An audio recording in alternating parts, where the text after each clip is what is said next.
Silahkan. Berapa lama, Bu? 1 hari. Bisa lebih. Sampai makan siang. Yang terhormat Bapak Ibu Purnakarya Strada Cabang Tangerang. Yang saya hormati Bapak Ibu Kepala TK Sekolah Strada Cabang Tangerang dan teman-teman dari kantor Cabang Tangerang. Selamat pagi.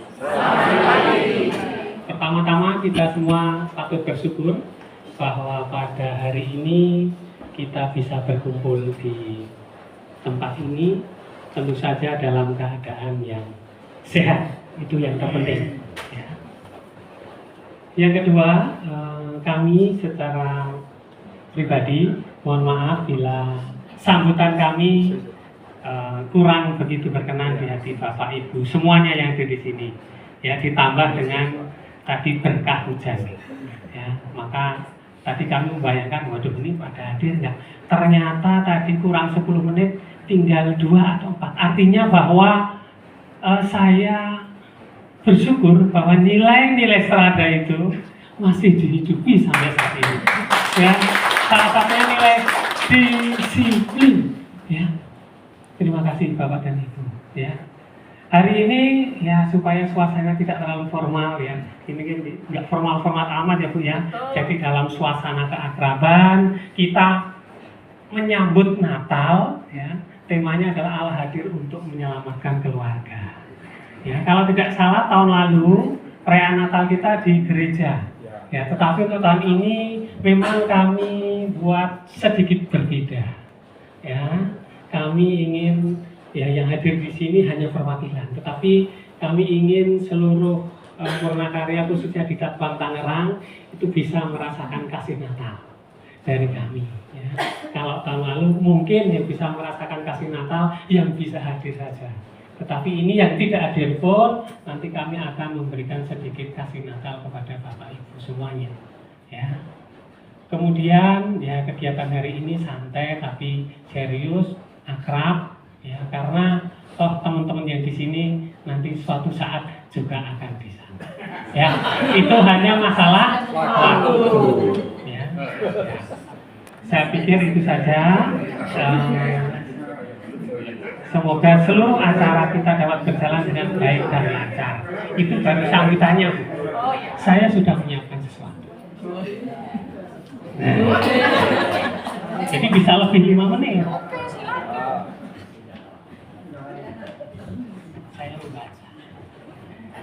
Kisah Taman Kebijaksanaan untuk para Purnakarya yang terhormat. Ini bukan puisi, cerita. Di suatu senja yang keemasan, di sudut kota yang tenang, ya katakanlah kota Tangerang, ada sebuah taman bernama Taman Kebijaksanaan.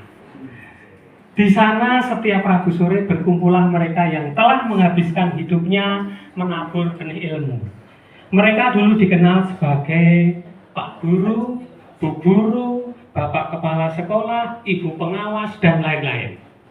Kini mereka dipanggil dengan penuh sayang, Kompas Kebijaksanaan.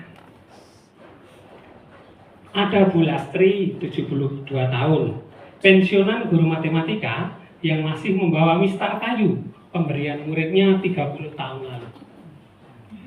Ada Pak Harjo, 78 tahun, guru olahraga yang kini berjalan dengan tongkat, tapi matanya masih berbinar, layaknya wasit yang siap meniup peluit. Ada juga Ibu Sari, 70 tahun, guru bahasa Indonesia, yang kata-katanya masih seindah puisi, dan masih banyak lagi. Awalnya mereka hanya bertemu secara kebetulan di bangku taman. Namun suatu hari Pak Harjo berkata dengan suara parau, namun masih penuh semangat, "Kita dulu mengajar anak-anak tentang pentingnya belajar sepanjang hayat. Sekarang mari kita buktikan." Ya, babak baru kelas kehidupan.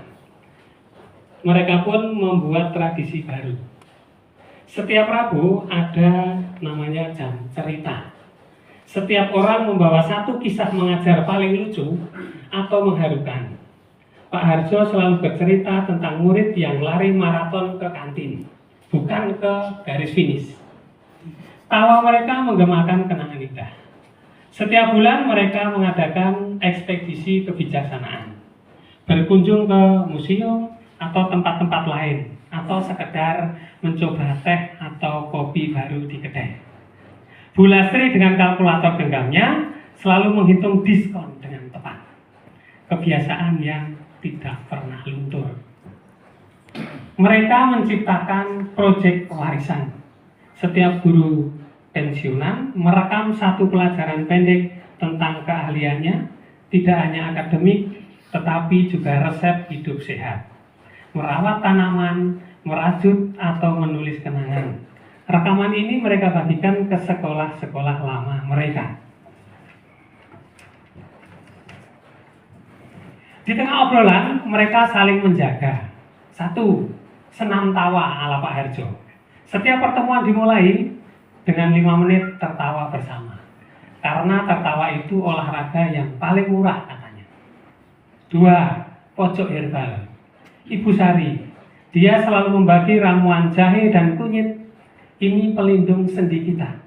Lebih manjur dari kapur tulis. 3. Jalan santai berhitung.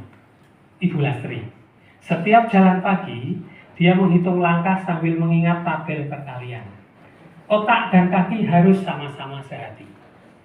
4. Kelompok baca bergilir.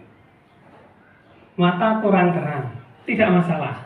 Mereka bergantian membacakan buku dengan suara lantang, sambil yang lain merajut atau sekedar mendengar dengan mata terpejam. Di bawah pohon beringin tua, di tengah taman tergantung plakat kecil yang mereka buat bersama. Di sini duduk para penabur benih. Badan mungkin renta, suara mungkin parau, tetapi hati masih sama. Ingin tahu, ingin berbagi, ingin berarti. Masa pensiun bukan akhir dari pengabdian. Hanya perubahan kelas, dari ruang sekolah ke taman kehidupan. Murid-murid kita telah tersebar ke seluruh dunia. Tetapi kita para guru tetap berkumpul di sini, menjadi pohon rindang yang akarnya saling menguatkan, daunnya saling melindungi, dan buahnya tetap manis untuk dibagikan. Terakhir, untuk para purnakarya yang terhormat, setiap kerutan wajah saudara adalah garis-garis sejarah yang menceritakan dedikasi. Setiap obat yang saudara minum adalah penanda perjalanan panjang mengabdi. Setiap kenangan yang saudara bagi adalah warisan abadi yang tidak pernah pudar.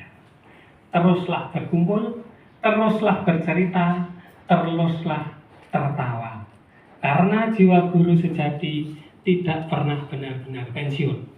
Hanya berganti metode mengajar, dari mengajari anak-anak menjadi menginspirasi sesama, dan terutama mengingatkan diri sendiri bahwa hidup ini masih penuh pelajaran yang menakjubkan, yang menunggu untuk dipelajari. Taman kebijaksanaan selalu ada tempat duduk untuk saudara. Cerita saudara masih sangat dinantikan, tawa masih sangat dibutuhkan. Selamat berkumpul kompas-kompas kebijaksanaan. Dunia masih membutuhkan arah dari orang-orang seperti saudara. Terima kasih. Salam AMDB. Ya, lebih 1 detik lah Pak. Tanpa tawaran waktu. Pak Erwin, terima kasih inspirasinya. Ya, selamat datang. Silakan Ibu di sini Bu. Ini boleh. Iya, karena ada acara.